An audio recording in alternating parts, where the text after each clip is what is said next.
One of the most prominent black minds of the 21st century, Sabelo Ndlovu Kateni, argues that the greatest myth of our age is that after the withdrawal of colonial administration from the countries of the South, racism and colonialism ended. He argues that this is a fallacy, and we concur.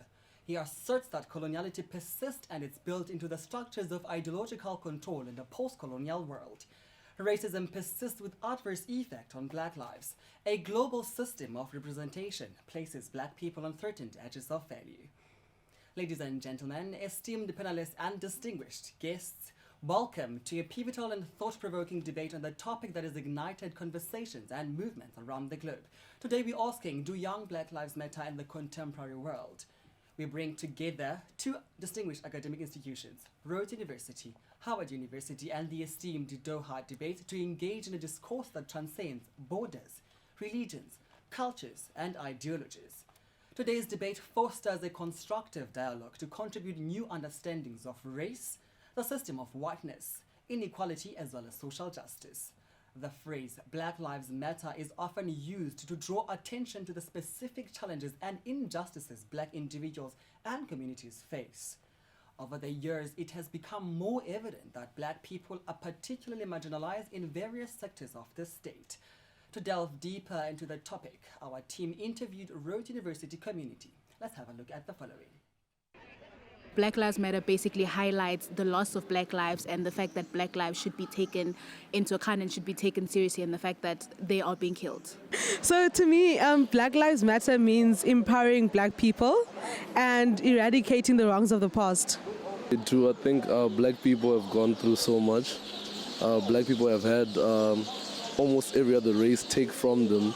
And I think at this current time, black lives should matter. I'm a young black man, so my life matters. There's a lot that we want to achieve, but zininzi into ezisibambileyo, yabo. So if you look at the Black Lives Matter movement, how it sort of evolves into also challenging, racist and colonial statues in America, but also in England, is really actually in conversation with what's happening here.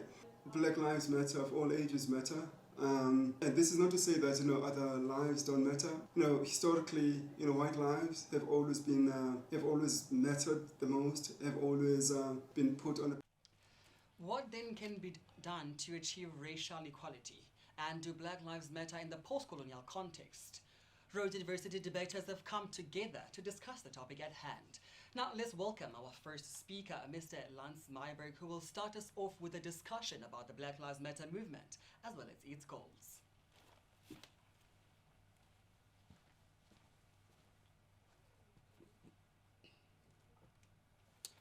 Thank you, Sia. Now, the Black Lives Matter movement is a beacon of hope for justice as well as equality. It has drawn attention to the deeply entrenched issues of systemic racism and police brutality that disproportionately affect black individuals. This movement is essential for addressing historical injustices and ensuring a much more equitable society. And so today I stand before you not only as a student, but as someone who is deeply committed to the principles of justice, fairness, and equal rights for all. The Black Lives Movement is a powerful force that has catalyzed conversations, influenced policy changes, and even ignited a long overdue reckoning with the systemic racism that continues to plague our society. Now, in clarifying the movement's goals, Black Lives is not about elevating one race above another. It's not about seeking special treatment or privilege. Instead, it's about addressing the deeply rooted issues that have disadvantaged black individuals for centuries. It's about saying, yes, all lives matter, but black lives have been affected by inequality, and we must acknowledge that. Now, the protest, advocacy, and social media campaigns initiated by this movement have played a crucial role in raising awarenesses about these injustices. Peaceful protests, for example, those are fundamental to our democratic values, and they serve as a powerful form of expression. And so by shedding light on these problems, the movement has compelled legislative, even societal changes, even though they may be slow in coming. It is important to recognize that the All Black Lives Matter movement does not seek to vilify or law enforcement, but it holds those accountable who abuse their power. The objective, therefore, is to ensure that all communities, regardless of their racial or ethnic composition, can trust and be protected by the institutions that are meant to serve and protect them. In closing, the Black Lives Matter movement is not just a slogan.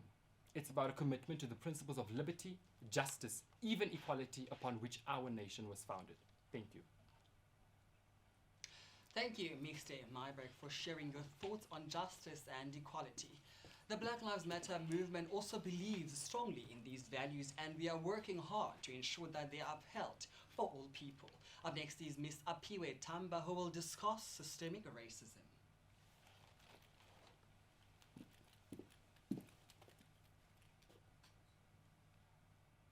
Thank you so much, Sia.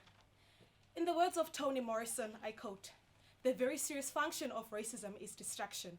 It keeps you from doing your work.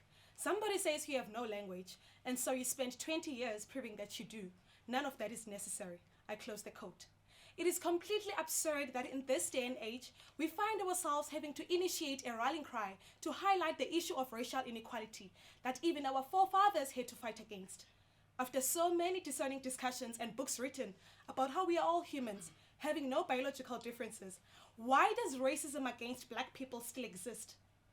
The Black Lives Matter movement develops an anti-racism strategy fighting against the terrible act of systemic racism. Yes, systemic racism is the deeply rooted issue that takes us back in circles of hatred against fellow Blacks. It is the institutionalized discrimination and unequal treatment of Black individuals based on their race and their culture within a society's systems and structures. In our South African context, for example, one of many factors of the apartheid regime was its reduction of Black individuals to the periphery of the economy, as argued by Thandi Mthanti. There are also issues of deeply entrenched institutionalized racism within the higher education system. Eurocentric hegemony dominantly permeates academic agendas, institutional cultures, and curricula in most universities in South Africa. There was even a loud call for the decolonization of these academic spaces in 2015 and 2016 through student protests nationwide. And one example in mind right now is the Rhodes Must Fall protest. I do not understand why Black individuals ought to feel comfortable in spaces where they feel misrecognized and devalued. To conclude, I strongly believe that addressing these issues requires comprehensive reforms such as equitable school funding, anti-discrimination laws in employment, and criminal justice reform. I am Aphiwe Thamba. Thank you. The Black Lives Matter movement is not just about addressing racism within criminal justice system. It is also about promoting equality and opportunity in all areas of life, including education. Mr. Luyanda Dube, our next speaker, discusses how Black people face stark inequality in education.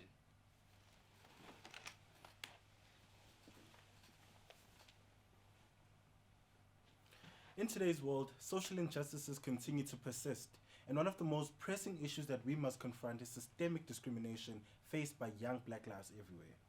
The Black community has been grappling with inequality and prejudice for centuries, and it is time that we acknowledge and address these injustices head on. Across the African continent, young Black lives confront stark educational inequalities.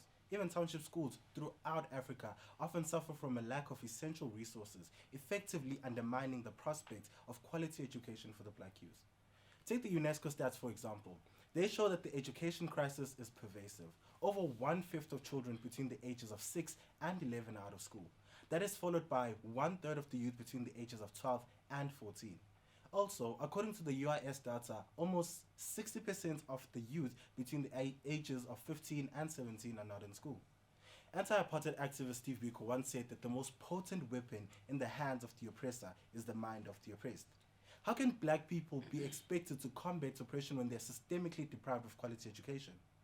Education is not merely a tool for personal growth. It is the cornerstone of empowerment, critical thinking, and also societal progress.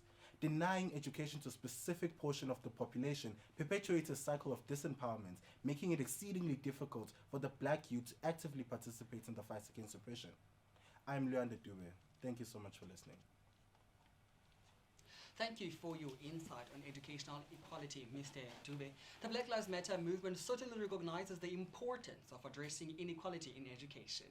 We are committed to advocating for change in all areas of life. In this instance, we shift our focus specifically to South Africa and Africa at large with our next speaker, Ms. Mbali Mthombeni. But before then, we'll take a quick ad break and we'll be right back.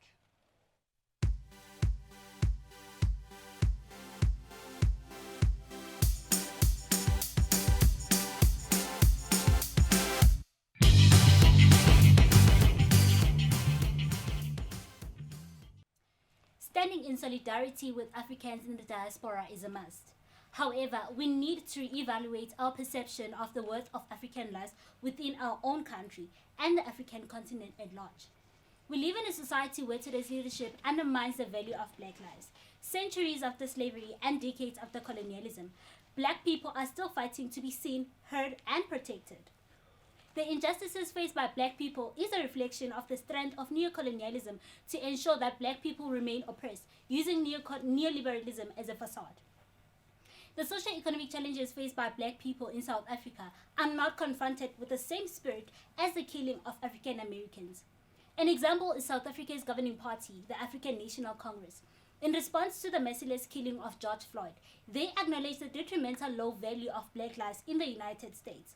Their acknowledgement that Black lives ought to be seen as valuable raises the question of why then South Africa continues to be an anti-Black country after 28 years of apartheid. We know the name George Floyd mattered in 2020, but do you know Collins Khoza, Elma Robin Mutsumi, or Sibusiso Amos, who were murdered by police officers and members of the South African Defence Force during lockdown in 2020? This shows that concerns for Black lives are clearly visible by their absence in South Africa. Africans in Africa are also deserving of dignity and to not be regarded as subaltern black sheep of the global family. Hence, an inclusive activism that will acknowledge the significance of Black lives needs to be implemented and promoted. Amandla. Ngawethu, indeed. Thank you for your thoughts on the dignity of Black Africans. We are committed to addressing the root causes of inequality and injustice in our society. We believe that by working together, we can create a world where everyone has the opportunity to reach their full potential. Now, let's welcome our last speaker, Ms. Jemaine Chettiar, speaking on freedom of expression. The importance of freedom of expression in Black communities within democratic societies cannot be overstated. Over centuries, these communities have faced systemic oppression, and the ability to openly express thoughts and experiences becomes a powerful tool for empowerment.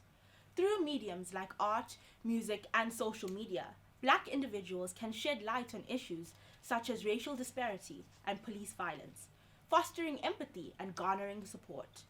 Freedom of expression also plays a crucial role in preserving cultural heritage. From jazz and hip-hop to literature and visual arts, it strengthens a sense of identity within Black communities and promotes acceptance and admiration for diversity in society. Dissent and criticism are vital for societal change. Historically, leaders like Martin Luther King Jr., Malcolm X, and Angela Davis have used free speech to challenge discriminatory laws. In South Africa, freedom of expression finds unique forms of manifestation. Protesters often use songs and traditional dance, such as Toy Toy, to express their grievances and ideals. These expressive forms serve as a powerful means to convey their message, symbolizing unity and resilience within the struggle for equality and justice.